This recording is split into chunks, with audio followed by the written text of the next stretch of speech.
বছরে বিএনপি যেই গণসমাবেশ করে এরই অংশ হিসাবে আজকে এই নয়াপল্টন কেন্দ্রীয় কার্যালয়ের সামনে বিএনপি গণসমাবেশ করছে। আপনি জানেন যে বেলা 2:30টায় এই সমাবেশ শুরু হবে।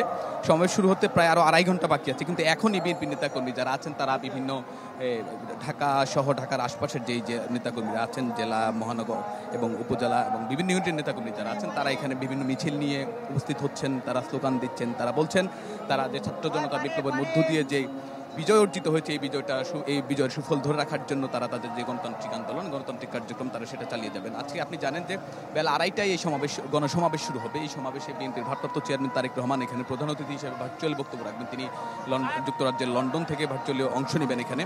তো এই গণসমাবেশকে কেন্দ্র করে ইতিমধ্যে বেশ কয়েকদিন ধরেই বিএনপি বিভিন্ন অঙ্গ সংগঠনের সঙ্গে সমাবেশ করেছে, মতবিনিময় সভা করেছে। এই সভাকে সফল করার জন্য তারা সর্বোত্তম চেষ্টা চালিয়ে যাচ্ছে এবং নেতাকর্মী যারা বিএনপির যারা আয়োজক কমিটি আছেন এখানে তাদের সঙ্গে আমরা কথা বলেছি, তারা যেমনটা জানিয়েছেন যে আজকের এই সমাবেশকে কেন্দ্র করে দলের ভারপ্রাপ্ত চেয়ারম্যানের পক্ষ থেকে নতুন করে বার্তা দেওয়া হবে এবং বার্তা দেওয়ার পরে তারা হয়তো এখান থেকে তারা বলবেন যে আসলে নেতাকর্মী কোন দিকে যাবেন এবং আগামী নির্বাচনকে কেন্দ্র করে এবং তাদের যে সাংগঠনিক কার্যক্রম এই সাংগঠনিক কার্যক্রম তারা কীভাবে চালিয়ে নেবেন।